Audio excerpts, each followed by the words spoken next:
Well, welcome to this special feature on Leave a Legacy, an organization that's trying to help Oakland County and Southeast Michigan residents realize the impact that they have to charities through planned gifts.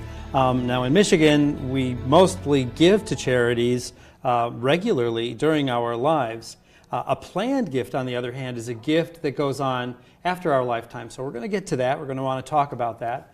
I'm Bob Alexander. I am a longtime Waterford resident.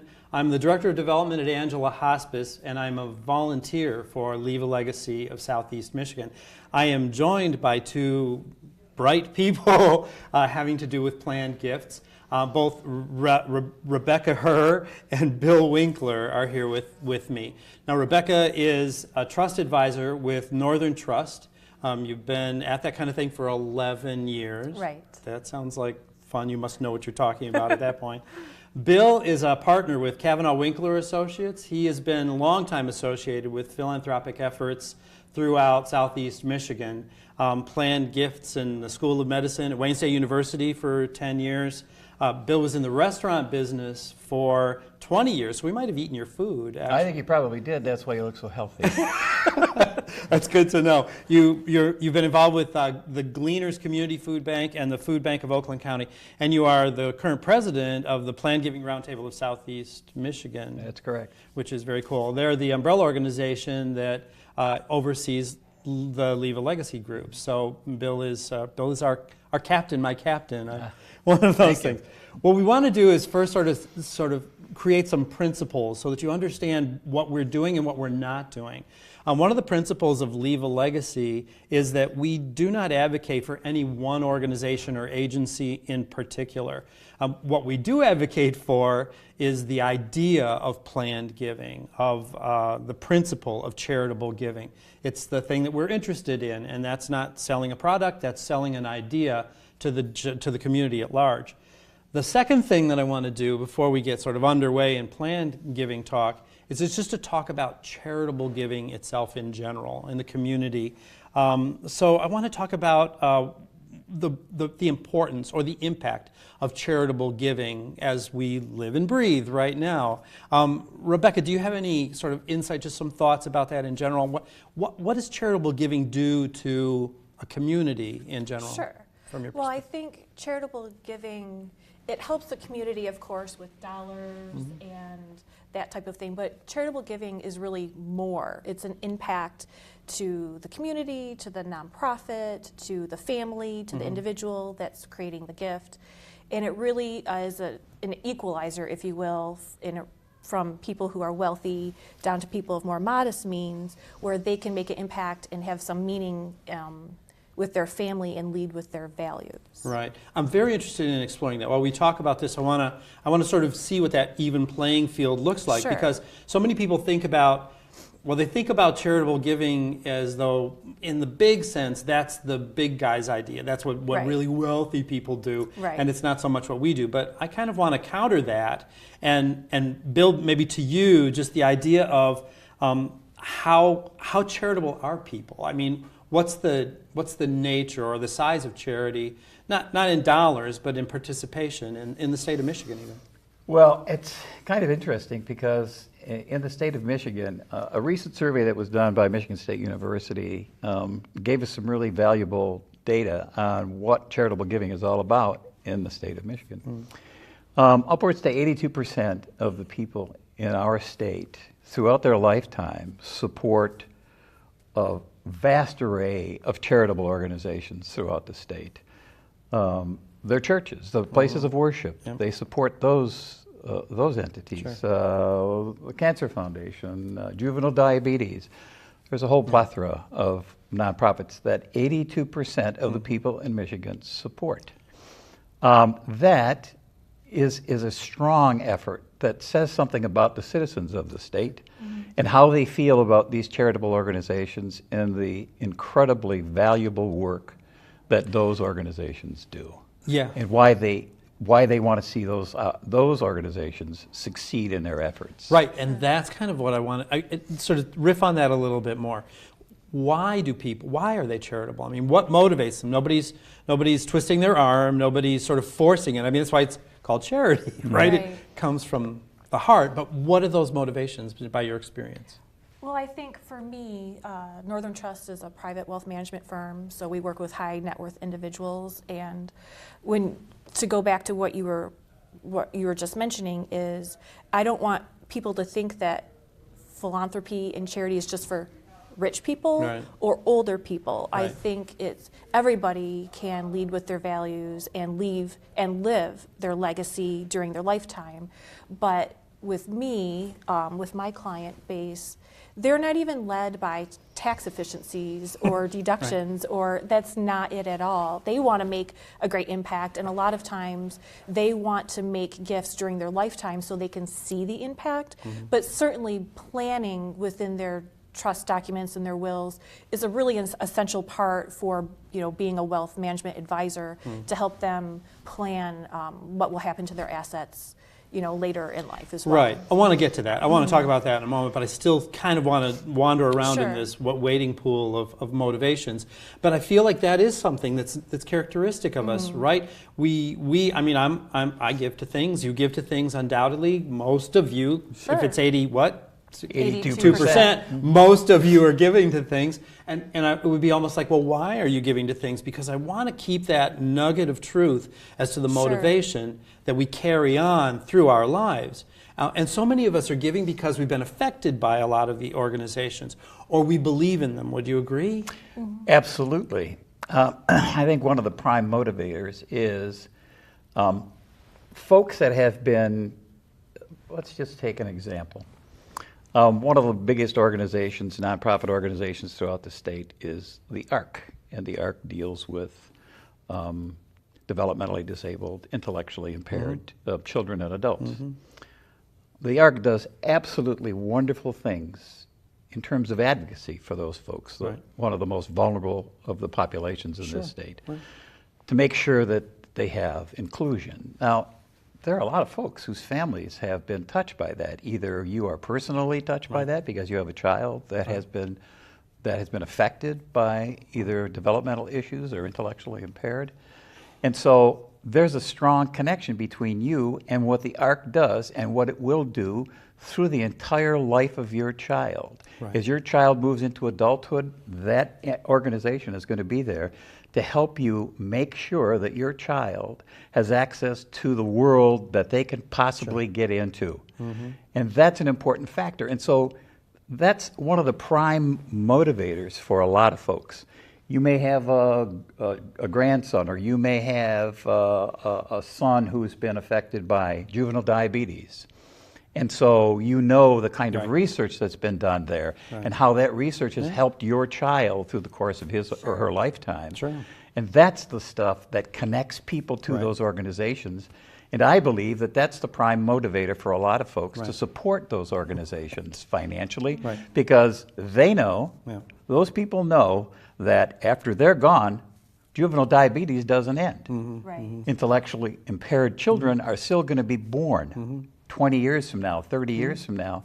And there need to be organizations in place that can deliver the kinds of services to those folks that needs to be delivered. And that's why you support those organizations. And that's why it's so important to have good advisors to help people plan for their, not only during their lifetime, but also when they pass away, to make sure that they continue to support these really important organizations in their community. I think that those support motives are the ones that really sort of, I don't know, they define us as human beings. They're the things that where we have compassion for people who either are like us, or people who are unlike us, who need some advantage, they need some assistance, or they need some kind of the influence of some benevolent organization that does a great job, and they only stand because they're supported by the community. I mean, it's like, it's one of those things. It's like, I think if there weren't benevolent organizations, it'd be one of those "It's a Wonderful Life" things, where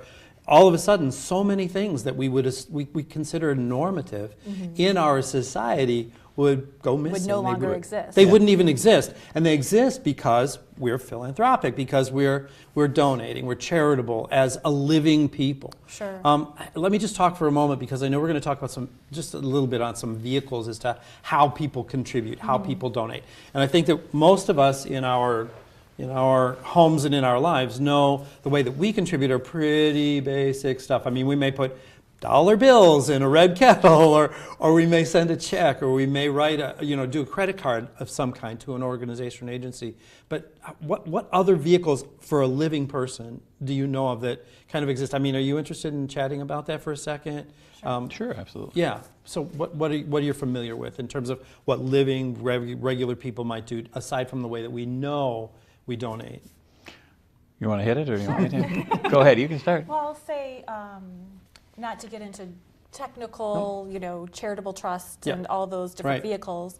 Yeah, some of them are pretty elaborate. Let's do the interpolated kind of. No, don't do it. No, I don't think so. Yeah, we want just regular words. So besides gifting cash, of course, and writing a check and putting in your credit card, it can be really powerful to gift a stock or stocks that have low basis, which means they've grown a lot in value. Right, so they were bought at low value, and they grew. They've grown. Now they're worth a bunch more. You can gift a charity the stock instead of writing the check. All good things for everybody, tax-wise and that type of thing. Also, if you have an IRA and you're 70 and a half and you have to take that required minimum distribution, you have the ability to gift direct from your IRA to a charity. Right. And you get some really good tax benefits for that too. Right. There are some great ones. I know we've benefited, at Angela Hospice, we've benefited by people who have given us these interesting donations, and it's not a check, and it's not, but it's wonderful for them, and it's wonderful for us. So there are some really interesting things that we do as a community, or can do, that I think most of us probably don't know about unless we're in that industry. Right. But it's something worth knowing about, or worth learning about, especially if you're somebody who has stock or has an IRA and is required to have a minimum required distribution of some kind.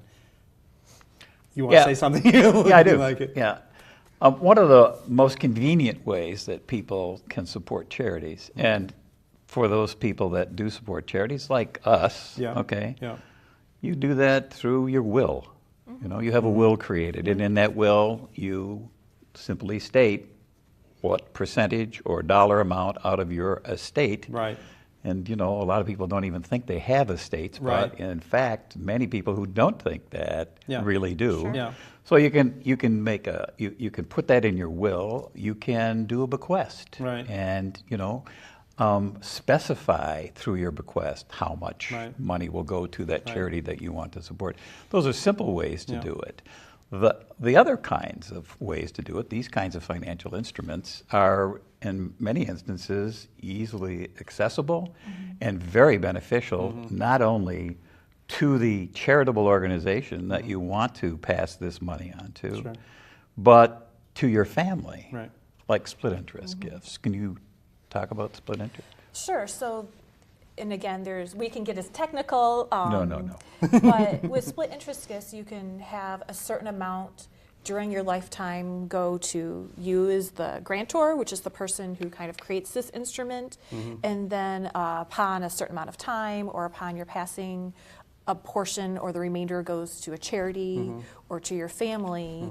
There's also pools of funds called the donor advised fund that multiple people can input and choose a charity to go thereafter. You can even name your life insurance policy to go directly to a charity. So there's many vehicles that are accessible. They don't have to be complicated. There's lots of advisors through Leave a Legacy that can really help people understand what their options are and what might be the most appropriate way for them to really reach their goal and speak to their priorities. Let me talk about again some of those. Let's talk about some of those core goals. Let's back up a couple more steps, and with that in knowledge, with that awareness, and this is something that I think that so many of us don't realize. Like you had said, Bill, that you have an estate. I mean, we're buying groceries. We're just sort of living our lives. Yeah. We don't think of ourselves as possessors of an estate. And I think that even the whole idea of philanthropy, this is one of my pet loves actually, is that the whole idea of philanthropy does not exclude people who are modest means Sure. people. We think of philanthropists, those individuals, as Bill Gates and Carnegie and Warren Buffett, and we think, okay, well, they're philanthropists. They can afford to do it. They can afford to Right. do it, and they're thinking beyond their life, and they're doing all the rest of that stuff. So, but the fact is that even just the word philanthropist simply means someone who loves people. It doesn't say a rich person who loves people or somebody with lots of stocks who loves people. Right. It's just someone who cares for people, and they show that through their charity. That's where they get to unilaterally, individually decide how they're going to benefit or bless somebody. Let me go to a statistic, because to me, part of what we're talking about is the different vehicles and things that can be done and such in terms of planned giving. But how many, of the 82% number, what happens in Michigan or wherever in terms of planned gifts? We know that as living donors and as living charitable contributors, we give to the tune of about 82% of us. Mm-hmm. What happens in after the life type gifts? Well, another one of the remarkable statistics that came out of that Michigan State survey was, along with the 82% of us as citizens that contribute to these wonderful nonprofits, about 9% of us actually include those same charities in our wills or trusts through bequests. And that was a significant number, from 82 to 9. And so the question is, why did that happen? Right. How come people forget to continue to support or don't think about continuing to support that organization or have a knowledge of how that could possibly happen? Right, because we've established that we're charitable. Right. By nature, we're charitable. Absolutely. But at some point, there's this wall of statistics that hits, and for some reason, are we no longer charitable? I don't think that our nature changes at that point. I think our knowledge changes at that point, or our awareness of things change at that point. And I also think there can be a psychology behind talking about wills and trusts and what happens upon our demise. It's a tough conversation to have sometimes. Hey, I work for a hospice. Sure, I totally understand you understand. that. Yeah. And not having a plan is a plan, and right. it's probably not the one most of us would want. It's the government's plan. It's the government's plan. That's what that plan is. So The one you chose. They'll choose it's it the for you. default plan that might not be, Right. what we would want to see, how we would want our estates to be Exactly. handled, even if we, in our minds, don't think we have an estate. It's, we still have assets, and we want them to serve a purpose. That's what Leave a Legacy really helps people accomplish. Right. I agree with you. I think that, because that is sort of our bailiwick. As Leave a Legacy, our desire is for people to be aware of the fact that this even exists. Not that the disparity exists, but because of the disparity, that exists an opportunity for people to carry on their nature and their desires and their benevolence to the organizations that they now support beyond their lifetimes. Yeah, I think I remember when I first got into doing development work, and actually I was in the restaurant business, and I was raising money for the issue of hunger. Yep. And I really didn't understand what that whole thing was about in terms of like food banks. And, but we did a lot of work in the restaurant to raise a lot of money for that particular issue. Right. And that was, I think, the thing that kind of drew me into what this whole area of philanthropic giving is all about, and supporting those organizations that do this wonderful work. It's kind of mission driven, Right. Eventually, I think what happened with me is that it's like a virus, and it gets In the implanted. best possible way. Yeah, the nicest virus ever. Planted in you, Right. and you can't find where it's at, but it just keeps driving you forward. Like over the years, I've had an opportunity to participate in a lot of different organizations and try to help a lot of different organizations. It's always I always tell people, when people ask me if I can help them do something, and I'm sure a lot of people that work in this area do the same thing, because it's part of your nature. That's the virus. Right. Somebody says, I got an issue here. Do you think you might be able to help me with?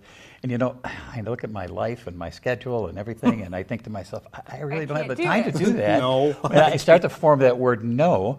But what comes out of my mouth was, I'm sure I could probably help you out here.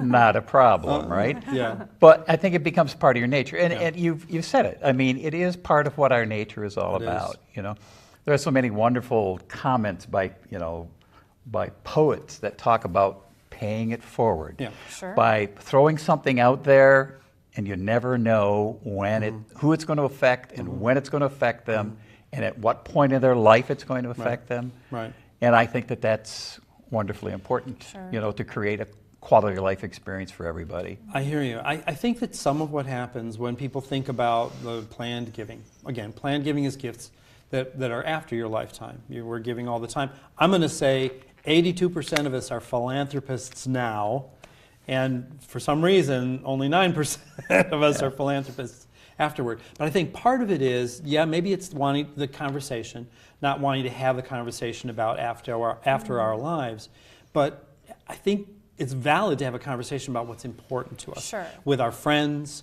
with anybody who we might use as a financial advisor, and even that's a daunting idea for a lot of people, that they would need a financial advisor. So that's why I kind of want to go back again. Let's just cover that ground one more time about the things that are the easy on-ramps to moving that 9% up to more like what it really, what our nature really is, what our hearts are. What are those easiest ways for people to consider that? Well, I would say, to your point, in your will.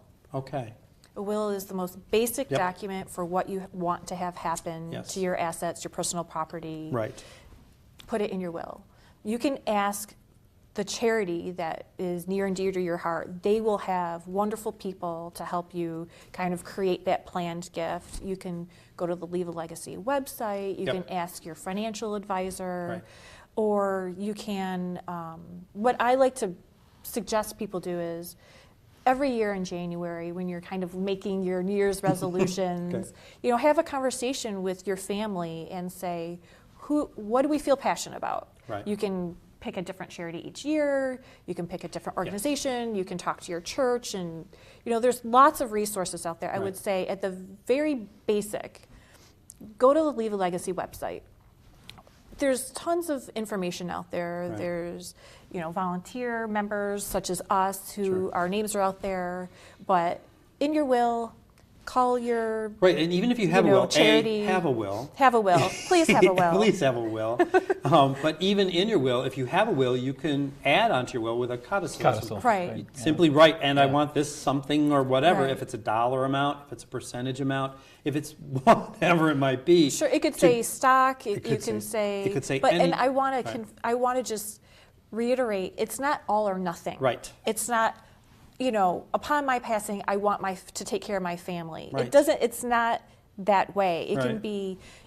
You want a percentage to go to charity. You can Yep. say, I want an X amount of dollars to go to charity. It Right. doesn't have to be a detriment to your family. It No. can be a way to have them get engaged and passionate about what us as philanthropists are charitable about during our lifetime. Anecdotally, I've found that to be exactly the case, that there are times when we receive a donation from a person's estate, and frankly, a family member comes to us with a big smile on their face going like, I know you guys were important Yes. to my aunt or to my mom, and she wanted you to have this, and they love carrying out her It's design. connectivity. It's very connectivity. It's very much like that. It's not as though she's not providing for them. She's providing for them the same way she's providing for them during her life. It's the charity doesn't become the big thing at the end. It's just the same piece of your life, like it is while you're living. Let me.